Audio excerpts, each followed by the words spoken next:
मैं हूं जहीर खान और आप देख रहे हैं DTV न्यूज। राजस्थान के पंचायत राज के चुनाव का बिगुल बज चुका है और अब जिस तरीके से दो जिलों में जो चुनाव हो रहे हैं वो विलंब से हो रहे हैं, क्योंकि कानूनी अड़चन की वजह से चुनाव स्थगित कर दिए गए थे।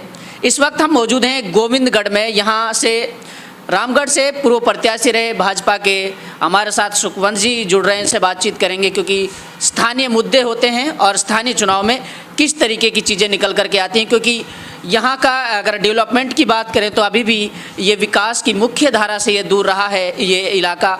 और सीधे चलते हैं जनाब के पास कि चुनाव में सर बड़े बड़े वादे तो होते हैं और चुनाव में इस तरीके से मैनिफेस्टो भी जारी किया जाता है, लेकिन धरातल पर हकीकत में वो विकास नज़र नहीं आता है।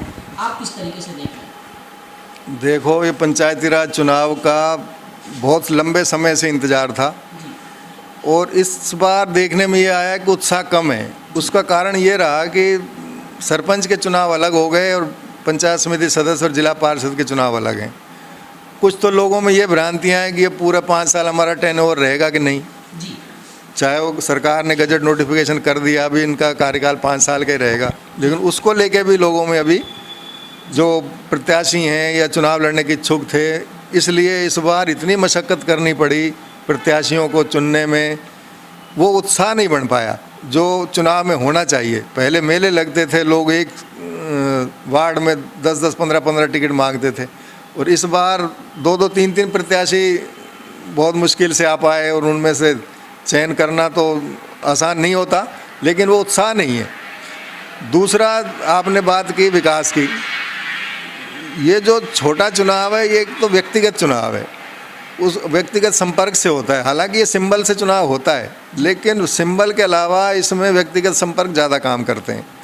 क्योंकि मैंने भी छोटे बड़े चुनाव कई लड़े हैं तो मैंने ये देखा है तो बहुत से लोग दूसरी विचारधारा के होते हैं, लेकिन इन छोटे चुनावों में वो साथ आ जाते हैं।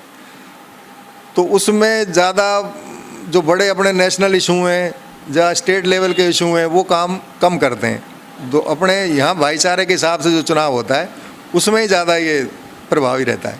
अच्छा सर, जो लोकल मुद्दों पर हम आते हैं, यहाँ पर जो जनहित की जो समस्याएं हैं उनका भी समाधान नहीं हो पाया और जो यहाँ की स्थानीय विधायिका रही हैं उसको लेकर के क्या कहना चाहेंगे? किस तरीके का डेवलपमेंट या फिर स्वास्थ्य चिकित्सा के क्षेत्र में काम कर रहे हैं? कार्यालय वगैरह कई यहाँ SDM ऑफिस बना है, पंचायत समिति बनी है, वो बात ठीक है, लेकिन जो सड़कों के हाल है आज आप देख रहे हो, PWD की सड़कें हैं, मेन रोड है, आज रामगढ़ से आना दूभर हो रहा है। गाँवों में आप सड़कें निकल के चले जाएं, पानी की समस्या है, बिजली आज आ नहीं रही, बिजली की इतनी समस्याएं हैं, उस पर भी ध्यान देना चाहिए प्रशासन को। मेरा तो राज्य सरकार से और विधायक से यही आग्रह है कि आप जो व्यक्ति जीतता है वो सबका ही होता है, उसको भेदभाव न करते हुए सबको साथ लेके चलना चाहिए और सभी की समस्याओं को हल करना चाहिए। जैसी लोगों ने उम्मीद की थी वैसा नहीं हो पाया। आपको नहीं लगता जैसे कार्यकाल गुजरा है विधायिका का तो उसके बिहाफ पे यहाँ पर वोटिंग होगी या फिर कांग्रेस के जब प्रधानी पद की दावेदारी पेश होगी तो उसको भी वो भी निर्णायक भूमिका अदा करेगा? बिल्कुल, थोड़ा बहुत असर होता है, लेकिन मैंने जैसे आपको पहले कहा कि यहाँ स्थानीय स्तर का ये चुनाव है, उसमें व्यक्तिगत तौर पे लोग कहाँ टच में रहूँगा उसके हिसाब से वोट करता है। पार्टी का ज़रूर असर है, लेकिन वो ज़रूर लोकलिटी ज़रूर हावी रहेगी यहाँ। पार्टी के पदाधिकारी हैं तो बीजेपी पार्टी कितना एक्टिव नज़र आ रही है चुनाव के लिए? भारतीय जनता पार्टी एक संगठन के रूप में काम करती है और हमने तो ये बहुत टाइम से पहले ही तैयारियां कर दी थी, लेकिन चुनाव आगे आगे सरकते रहे और जैसा कि कहते हैं टुकड़ों टुकड़ों में चुनाव हुए आके।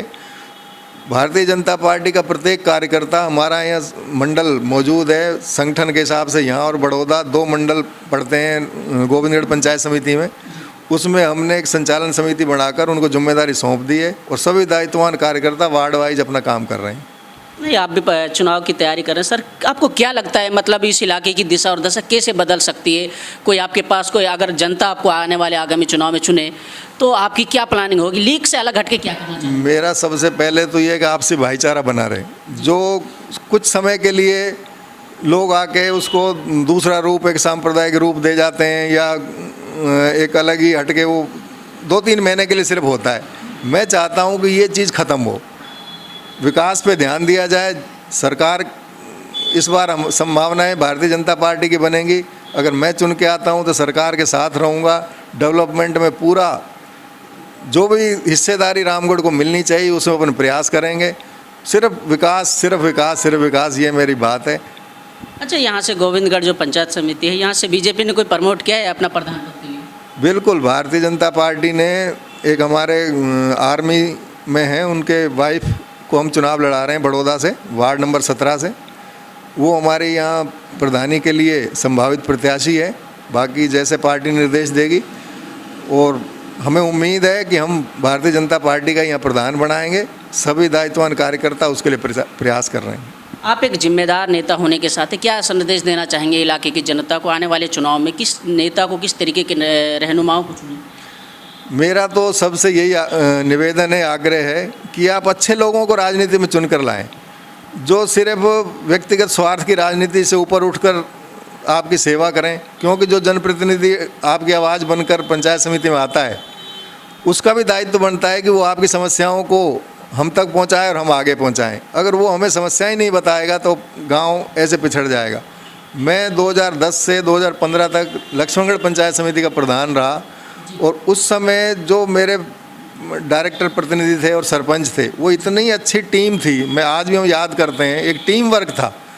लोग कहते हैं कि आपका प्रधानी कार्यकाल बहुत अच्छा रहा। मैं उन सबको श्रेय देता हूं कि एक टीम ने जो काम किया, जब तक अच्छे लोग चुन के नहीं आएंगे तो अकेला प्रधान भी कुछ नहीं कर पाएगा। उनका सहयोग बहुत ज़रूरी है। तो मेरा सभी जो जनता से आग्रह है कि वो अच्छे लोगों को चुन कर भेजें। जी, बहुत बहुत शुक्रिया हमारे साथ जुड़ने के लिए। देखिए, ये थे हमारे साथ सुखवंत जी, जो कि लगातार चुनाव प्रचार में भी लगे हुए हैं और अपने जितने भी संबंधित जो प्रत्याशी हैं उनके पक्ष में चुनाव प्रचार कर रहे हैं।